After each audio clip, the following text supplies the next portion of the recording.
All right, boys and girls, this is Nick. If you've been with me the whole time and you understand what we were talking about over here, I did a bunch of short little videos introducing this. As a sales professional, you're going to have to go through this process before you can even do your pitch. But I wanted to drill down a little bit more specified information per these. So the first one I started with was the leads. How you get your leads, all that stuff is normally determined by your company or by what you sell, what you buy, how you market. I'm going to do an entire video on marketing. This is just an overview of the lead section because I think it's something that is the most overlooked in all of business.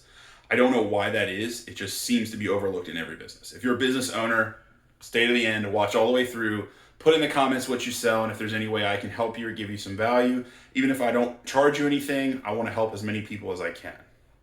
So first things first, L is for lead. So let's say with whatever you sell, for example, in this, we sell home improvements. Very common, very high close ratio. If you're good at it, particularly gutter protection, roofs, windows, you can be ridiculous at it. Some of these numbers may seem a little high. I just made them up. It just makes for easy conversation to go through. You get 100 leads. So your company or you, whoever's buying them, they have to calculate whatever that lead cost is. So that's the LC. That's important for later. That's something we're going to talk about in a little bit. The next thing, appointment sat. Now, appointment sat really depends on the lead. A more high intention lead will have a much higher sit ratio because the people are more interested in the product.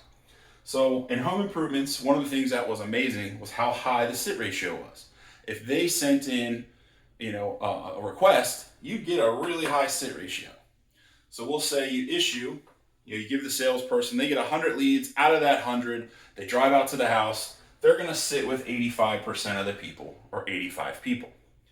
That's really good. That's awesome. That's an easy metric. Then you know from the time you get the lead to the time you schedule an appointment for someone to go see them or talk to them on the phone, you're losing 15%. As a salesperson, you need to know this number so you can know how many leads to ask for, how many you need to run so we can work out what you want to make. You sit with 85% of them, that's 85 people. Now let's say you close 75% of the sales that you sit with. That's 73 sales. That's a great number. That's a great closing ratio. So that's ratio number 1 for our leads, our closing ratio, our CR. After that, we're going to have one more ratio. Once you sell them, when do they get installed or when do they get fulfilled? If you sell software, when does it become active? What is the transition? What does the onboarding process look like? Is there any drop off? Depending on what it is, like I sell insurance, home improvements, pest control, all these things that people can cancel. You sell subscriptions, people can cancel that. So we had about a 10% cancel rate, 10 or 15. I think I may even have made it 20 for this example. So at a 20% cancel ratio, you have 51 that are going to get fulfilled paid. FP. So you want to know your CR, your closing ratio, and your FP, your fulfilled paid.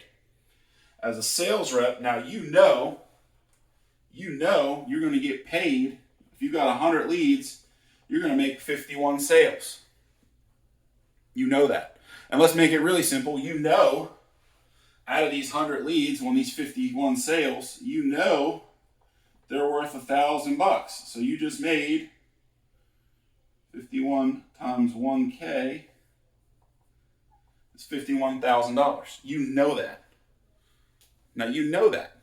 Now, as a business owner, let's flip the script. If you own the company, you want to look at this is what the rep made. That's great. You want your reps high paid. Don't ever steal from the salesman. Pay them as much as possible. The salespeople normally should be the highest paid people at the company, short of the owner, CEO, and the very top level. Everybody else should make less than a salesperson because their job is the most integral to growing your business. So the sales rep made $51,000. Well, let's say the company, just for easy numbers, they made $2,000. They made $2,000 profit. So now they know that on you as a rep,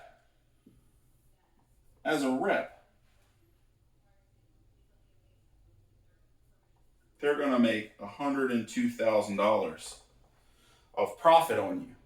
Period. Period. And even if they split that with you, after your commission, because I look at profit before I pay commission. So they make $102,000 in profit. Now, as the company owner, you have to look at minus off that commission,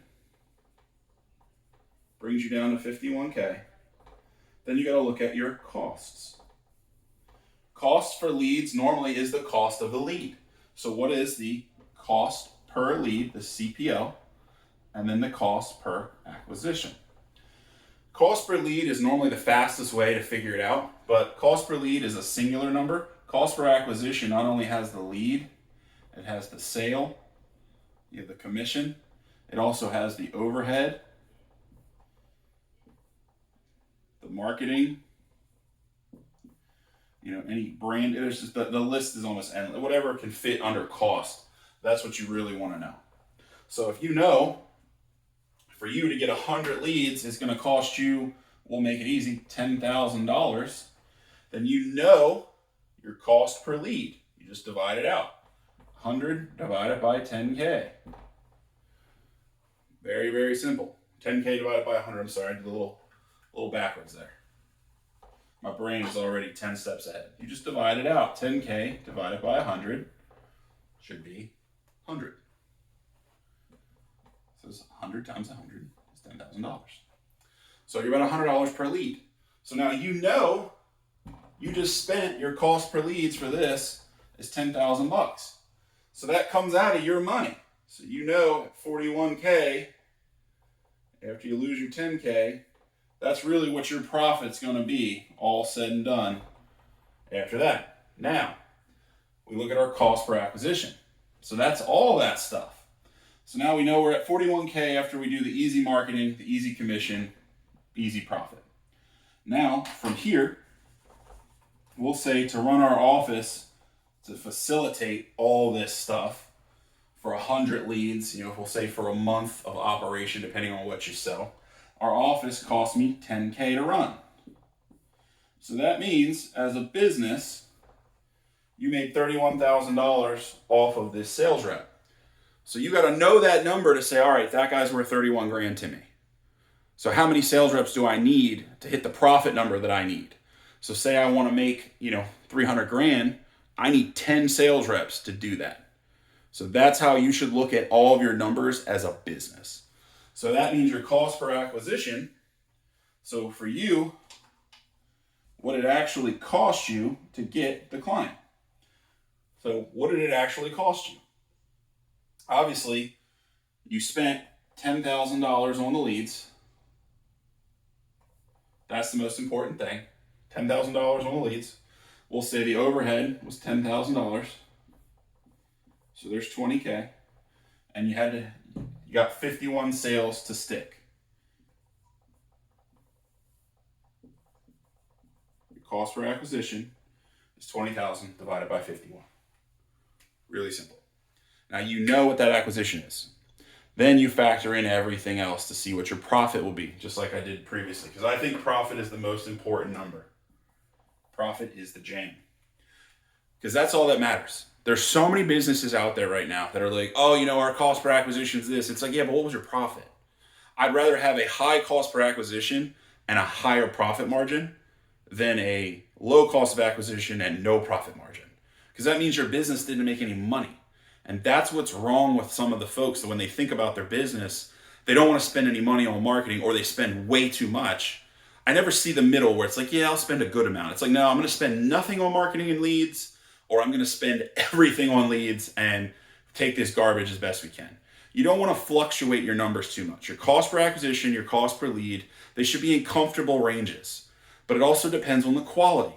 I will spend way more money on a high quality lead because that is what's going to power my business.